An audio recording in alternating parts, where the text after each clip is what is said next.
Hello, hello. This is Pteranodon Chase, one of the smallest of the LEGO Jurassic World Fallen Kingdom sets, and as such, this review should be relatively short.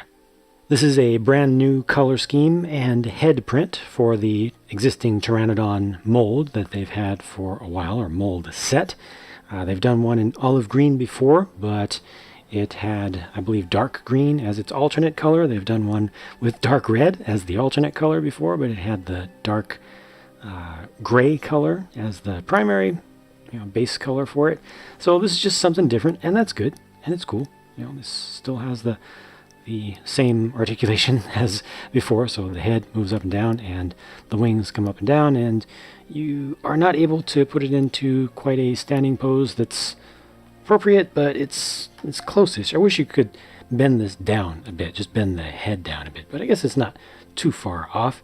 You get a couple of anti-stud connection points underneath, and this also has bar attachment points on the feet there, so perhaps you could rig up a bar coming out of a mountainside or something to hold it up, or coming off of a tree to hold it up in a nice flying pose.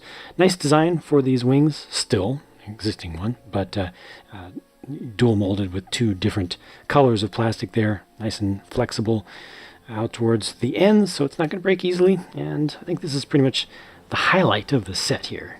The other main thing is clearly an unlicensed Jeep, and I think the body of it looks pretty good. The shaping of the body looks pretty good, but it is lifted far too far off the ground. I like the idea of the big wheels and tires because it makes it more rough and tumble to actually play with, to take over rough terrain, whether it's high pile carpeting and stacks of books or whatever. You can really have a lot more fun with something that has larger tires. But I just feel like it would have been more realistic and cool looking at the same time for a broader age range if the whole thing was lower. It's a good build. You actually put some decent time into it for its size. It's a little bit of a shame that you can't put two figures in there given its overall width, which is like 8 studs when you include the fender extensions. But like I said, I do like the look of it. I do like the shaping. I do like the extended fenders. And it has a net launcher on it. Now, I've shown this before, and I've demonstrated how difficult it is to actually capture something, to actually hit something reliably with that net launcher. I think I did, was it 46 tries in one video to try to capture one thing with the standard net. This does not come with the standard net though. This comes with something new, or relatively new actually. So when I shoot that off, it's the round one. I think not the first round one that we've gotten before. These look pretty cool, but they just don't work. It works more reliably than the old system that was much more bulky, using a big engine housing. But I mean, just you can see fundamentally you're not going to trap this big pteranodon with that tiny little net. And even when you're trying to trap things that are smaller than the net, I've already demonstrated that's very difficult. So it's nice in theory. It's a nice thought. The parts work decently well for what they are. You get to change your angle of attack here, but beyond that, the system just doesn't work that well. It's kind of something that you have to use your imagination for. You shoot off and then pretend that you got your target hit. You've got a little storage compartment here for a single egg, and that's pretty much that.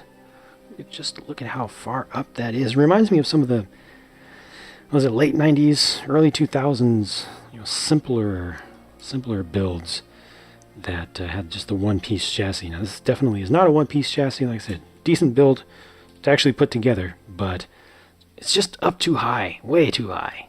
Set comes with Owen and an unnamed generic tracker. I think both of these figures are good, and I think it's particularly good that they included Owen in one of the smallest, cheapest sets. For folks who are on a relatively limited budget, but who want to get a major character, a highly desirable character, that's just a classy move. It's a smart move. It's good for fans. It's good for kids. It's good for everybody to kind of spread the love out in that way, and to not put the most desirable things in just the more expensive sets. You know, that's kind of evil when that happens. You get an alternate face here, which looks pretty good. You get an alternate face here, which also looks pretty good to me. Looks a little bit evil there, though. That one on the right is just a little bit off in its printing. The white got overlaid by a little bit of black there. I think that most of them will not look quite like that. Will be a little bit more crisp and thin with the black printing, but on this side it's a little bit better. It's a little bit of splash around one of the eyes, but overall, like I said, two good figures in my opinion. The set on the whole, though, to me is kind of meh. I think the value is actually much better than the price to part ratio suggests, because this does come with a dinosaur that is dual molded on multiple parts and even needs extra packaging for the two head pieces. They're relatively fragile or easy to bend in transit and storage. But just overall, I feel like the volume of stuff that you get here, the value of stuff that you get here is good for the price. But that said, within the volume, kind of the quality of, I guess, play potential and just how good things look is limited by this, and also this, the net shooter. Net shooter just doesn't work well enough. It really doesn't. It doesn't work well enough to be a valid, good, kind of forced action feature to put out there, you know, to appeal to the younger kids. You know, action features need to actually work. And then they can be really fun, more fun than just doing stuff with your imagination. When they don't really work, it can just add frustration to the play pattern and will abandon stuff like that.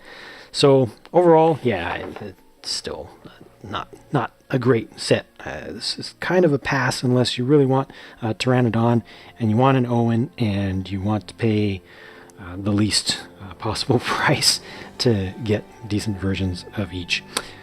Sorry, Lego. Nice try, but do better next time. Easy to say as an outsider, right? Well, there you go. That's it for my review. Thanks for watching, and I will talk to you again soon.